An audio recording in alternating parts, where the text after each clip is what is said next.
Thank you for joining Wars of the Roses.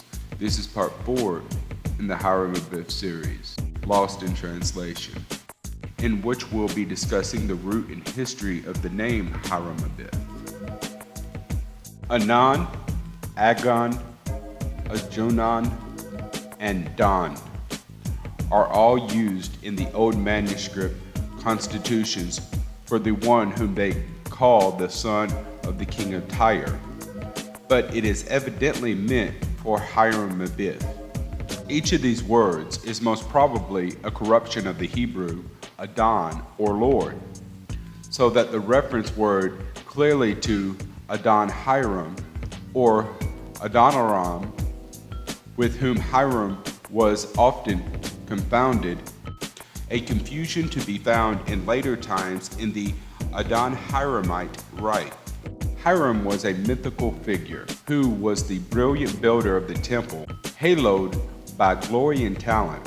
He is the synthesis of two biblical figures, Huram or Hiram Abiff, and Aduram, Adon Hiram or Adoniram. But one party called him Hiram Abiff, and the other admitting that his original name was Hiram. Suppose that in consequence of the skill he had displayed in the construction of the temple, he had received the honorable affix of Adon, signifying lord or master, whence his name became Adoniram, usually known as Hiram Abiff, or probably more accurately, Adoniram. Adoniram is manifestly derived from Adonai, the Hebrew word for Lord, in much the same way that Kaiser and Tsar are derived from Caesar. Hiram Abiff is a variation of the name Hiram Abiff. Albert Pike mentions several forms of the name Hiram, listed on your screen. The latter ending in the sacred Hindu monosyllable which may also be extracted from the names of the three murderers.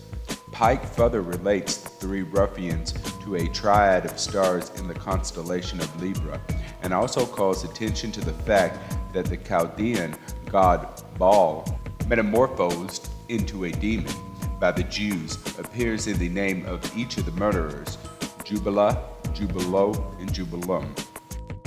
The name Hiram is taken from the Chaldean Chiram, both in Hebrew and in Masonry, in the name Hiram Abiff, spelled also in the scriptures as Huram and Churam Abiff. Hiram Abiff has precisely the same meaning as Pythagoras, the father teacher, or alternatively, the teacher from the father. The Egyptian form of the name Hiram is Hermes, the teacher of the secret or hermetic science and wisdom, and the student is strongly urged to study these two important ancient treatises of initiation science, the divine Pymander of Hermes and the shepherd of Hermes. In the word hermaphrodite, a word invented by the old philosophers, we find Hermes changed to Herm, signifying Chiram, or the universal agent, and Aphrodite, the passive principle of humanity, who is also called Venus, and is said to have been produced and generated by the sea. We also read that Hiram, Chiram, or the universal agent, assisted King Solomon to build the temple. No doubt, as Solomon possessed wisdom, he understood what to do with the corporealized universal agent. The Talmud of the Jews says that King Solomon built the temple by the assistance of Shamir. Now this word signifies the sun, which is perpetually collecting the omnipresent surrounding electrical fire, or spiritus mundi, and sending it to us in the planets in a visible manner called light. The original word appearing on your screen, Chiram, is a radical word consisting of three consonants that appear on your screen: Cheth, Resh, and Mem. Cheth signifies Chama, the sun's light. the universal invisible cold fire of nature, attracted by the sun, manifested into light and sent down to us and to every planetary body belonging to the solar system. Resh signifies ruach, spirit, air, wind, as being the vehicle which conveys and collects the light into numberless foci within the solar rays of light, are agitated by a circular motion and manifested in heat and burning fire. Mem signifies majim, water, humidity, but rather the mother of water, radical humidity, or a particular kind of condensed air. These three constitute the universal agent of fire of nature in one word, Chiram, not Hiram. Chiram is a word composed of three words, denoting the universal spirit, the essence whereof the whole creation does consist, and the object of Chaldean, Egyptian, and genuine natural philosophy, according to its inner principles or properties. The three Hebrew words, chama, ruach, and majim, mean respectively fire, air, and water, while their initial consonants, cha, r, m, give us chiram, that invisible essence, which is the father of earth, fire, air, and water. Because although immaterial in its own invisible nature as the unmoved and electrical fire, when moved, it becomes light and visible, and when collected and agitated, becomes heat and visible and tangible fire, and when associated with humidity, it becomes material. The word chiram has been metamorphosed into Hermes and into Herman, and the translators of the Bible have made chiram by changing chet into he, both of these Hebrew word signs being very similar. The legend and traditions of Hiram Abiff, for such is the rendering of the Hebrew text in Luther's Bible, from the consummation of the connecting links between Freemasonry and the ancient mysteries, and sustains beyond pre-adventure the theory that Freemasonry dates anterior to the deluge and the strong probability of its divine origin. We do not assert that the legend of Hiram Abiff is true. We only know that it has come to us by tradition. At what time the legend of the death of Hiram Abiff took the place of the older legends in the mysteries of Persia, India, Egypt, etc., we have no information, nor is it important for us to know, for Masonry is a succession of allegories, the mere vehicles of great lessons in morality and philosophy. The Masonic legend stands by itself, unsupported by history or other than its own traditions. Yet we readily recognize in Hiram Abiff one of the grand masters of Freemasonry, the Osiris of the Egyptians, the Mithras of the Persians, the Bacchus of the Greeks, the Dionysius of the fraternity of the artificers, and the Ates of the Phrygian, whose passion, death, and resurrection were celebrated by those people respectively. For many ages and everywhere, Masons have celebrated the death of Hiram Abiff. That event therefore interests the whole world, in no particular sect, order, or coterie. It belongs to no particular time, religion, or people. Everyone among the ancient nations, there exists a similar allegory, and all must refer to the same great primitive fact. That fact we believe to have been the murder of Abel by his brother Cain. In the formation of the Masonic degrees, many of the customs of the ancient mysteries were adopted. The third, or master's degree, based upon the Hiram legend, came into use about 1723. In fact, the whole degree system was the work of the Reconstructionists.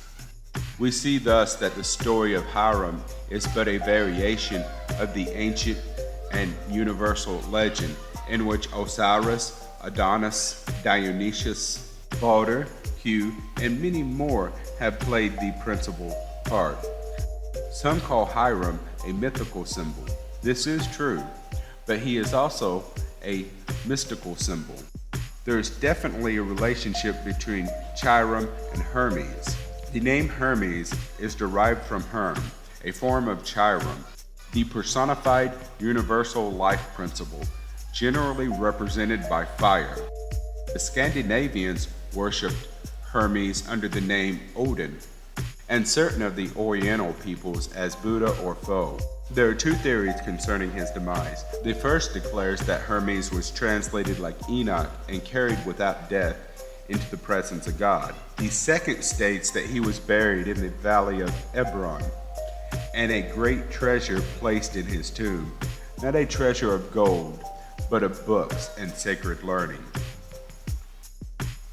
HAB is an abbreviation of Hiram Abiff. Most of the Masonic documents use the initials HA for Hiram Abiff, but some of the older works refer to him as HAB. Did this mean that at some point his name had been Hiram A. Biff? Tackling the French dictionaries again, the answer was found in the verb biffer, which means to strike out or eliminate. The Masonic term was not a name, but a designation. Hiram A. Biffy simply means Hiram who was eliminated. In his Anacalypsis, Godfrey Higgins writes, "The Rosicrucians of Germany are quite ignorant of their origin, but by tradition they suppose themselves descendants of the ancient Egyptians, Chaldeans, Magi, and Gymnastophyses. The last was a name given by the followers of Alexander the Great to a caste of naked wise men whom they found meditating along the riverbanks in India. The consensus among these factions is that the story of Father CRC, like the Masonic legend of Hiram Abiff, is an allegory and should not be considered literally." Preston, Gould, Mackey, Oliver, and Pike. In fact, nearly every great historian of Freemasonry have all recognized in the legend of Hiram Abiff an adaptation of the Osiris myth. Nor do they deny that the major part of the symbolism of the craft is derived from the pagan institutions of antiquity, when the gods were venerated in secret places with strange figures and appropriate rituals. The Osiris legend, which was represented in the drama of the Initiate, its resemblance to the Hiramic legend of the Masonic system will be readily seen, and its symbolism will be easily understood. As the legend of Hiram Abiff is based upon the ancient Egyptian ritual of the murder and resurrection of Osiris, it is natural that the sprig of acacia should be preserved as a symbol of the resurrection of Hiram. The chest containing the body of Osiris was washed ashore near Byblos and lodged in the roots of a tamarisk or acacia, which growing into a mighty tree enclosed within its trunk the body of the murdered god. This is undoubtedly the origin of the story that a sprig of acacia marks the grave of Hiram. The mystery of the evergreen marking the grave of the dead sun god is also perpetuated in the Christmas tree. Mason ceremonies, symbols, and the celebrated legend of Hiram in the Master Mason's degree was directly borrowed from the ancient mysteries or the secret worship of Bel, Osiris, or Tammuz. Hiram Abiff, a master of the Dionysian artificers. The members of this society held the exclusive right throughout the Greek states of designing the temples of the gods, the houses of the government, the theater of the Dionysians, and the buildings used for public games. The resemblance between the Dionysiac legend, for instance, and the Hiram cannot have been purely accidental. The chain that connects them is easily found in the fact that the pagan mysteries lasted until the 4th century of the Christian era, and, as the fathers of the church laminated, exercised an influence over the secret societies of the Middle Ages. The Samothracian mysteries is a repetition of the story of Osiris, Bacchus, Adonis, Balder, and Hiram Abiff. Hiram means an ox, the symbol of the sun in Taurus. At the vernal equinox, Kurum, therefore improperly called Hiram, Ku-Am, the same as Hiram, Hermes, and Hercules, the Hercules Taurus Invictus, the personification of light and the sun, the mediator, redeemer, and savior. From the Egyptian word Ra came the Coptic Olu and the Hebrew Ar, light. Har-Eri is Hor or Har, the chief master. Hor is also heat and Hora, season or hour, and hence in several African dialects as names of the sun listed on your screen, and the like. The royal name rendered Pharaoh was Phara, that is, Pyra the sun. Modern masonry, being but an imitation of ancient genuine mysteries, the writer has no design of reading into a meaning which cannot be fully verified. For the greater part, modern Masons are dealing with symbols, the key for the real interpretation of which they never possessed or even suspected that existed. It remains for the future to determine whether any considerable number of our Masonic brothers really desire to possess in fuller measure the living truth, which the dead letter text conceals. That living truth exists and is accessible to every Mason as is the dead letter or the dumb show under which it masquerades in every lodge. The genuine acacia also is the thorny tamarisk, the same tree which grew up around the body of Osiris. It is a sacred tree among the Arabs, who made of it the idol Al-Uzza, which Mohammed destroyed. It is abundant as a bush in the desert of Thur, and of it the crown of thorns was composed, which was set on the forehead of Jesus of Nazareth. It is a fit type of immortality in the account of its tenacity of life, for it has been known, when planted as a doorpost, to take root and sprout out budding boughs above the threshold. Mr. Singleton, 33rd degree, after describing the mystical death in the ancient mysteries, says, "The intelligent Mason will from this discover the origin of the rites in the 3rd degree of symbolic masonry and the 5th and 31st degrees of ancient accepted Scottish rite. The mysteries in all their forms were funereal. They celebrated the mystical death and revivification of some individual by the use of emblems, symbols, and allegorical representations. A very limited knowledge of the history of primitive worship and mysteries is necessary to enable any person to recognize in the Master Mason Hiram the Osiris of the Egyptians, the Mithras of the Persians, the Bacchus of the Greeks, the Ates of the Phrygians, of which these people celebrated the passion, death, and resurrection as Christians celebrate today that of Jesus Christ. Otherwise, this is the eternal and unvarying type of all the religions which have succeeded each other upon the earth.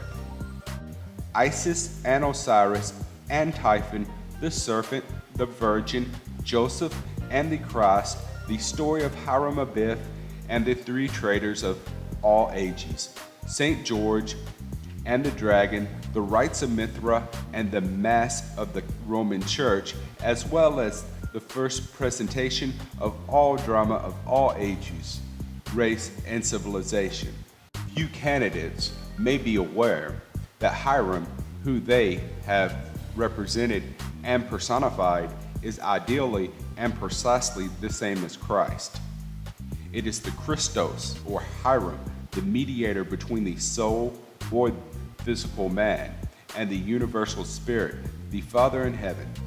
The murder of Hiram, his burial, and his being raised again by the Master are symbols both of the death, burial, and resurrection of the Redeemer, and of the death and burial in sins of the natural man, and being raised again to a new life or born again by the direct action of the Redeemer. After mortality, symbolized by the inner apprentice grip, and philosophy, symbolized by the grip of the fellow craft, have failed to raise him, that of the Lion of the house of Judah is the strong grip, never to be broken, with which Christ of the royal line of that house has clasped to himself the whole human race, and embraces them in his wide arms as closely and affectionately as brethren embrace each other on the 5 points of fellowship.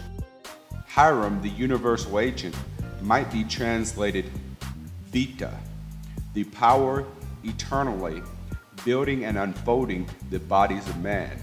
The use and abuse of energy is the keynote to the Masonic legend.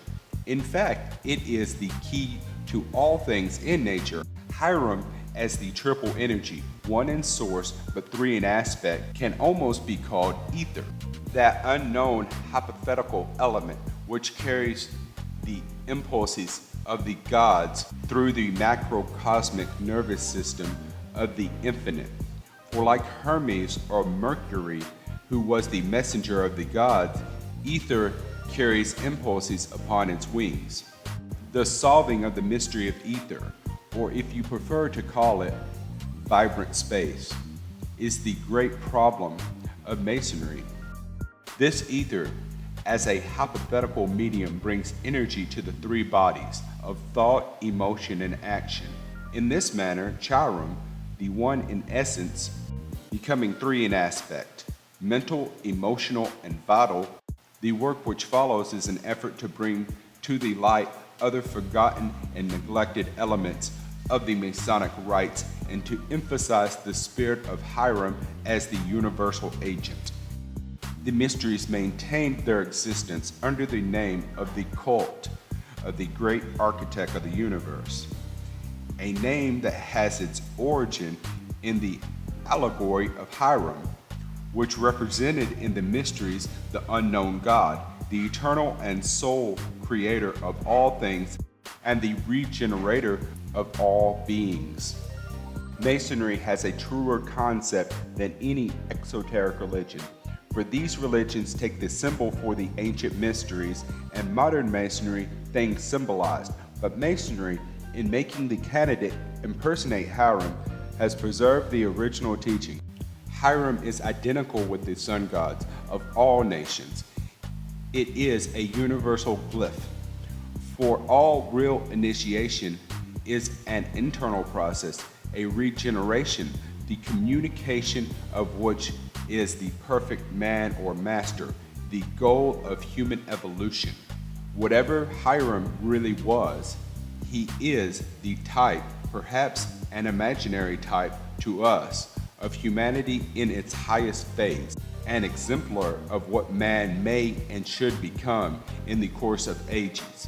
In his progress towards the realization of his destiny, an individual gifted with a glorious intellect, a noble soul, a fine organization, and a perfect balanced mortal being, an earnest of what humanity may be and what we believe it will hereafter be in God's good time, the possibility of the race made real. That concludes part 4 in the Hiram Abiff series. I'll have part 5 up as soon as possible. The rest of the parts are in the playlist below, including much more information. Thank you for watching. Please don't forget to subscribe, like, and comment.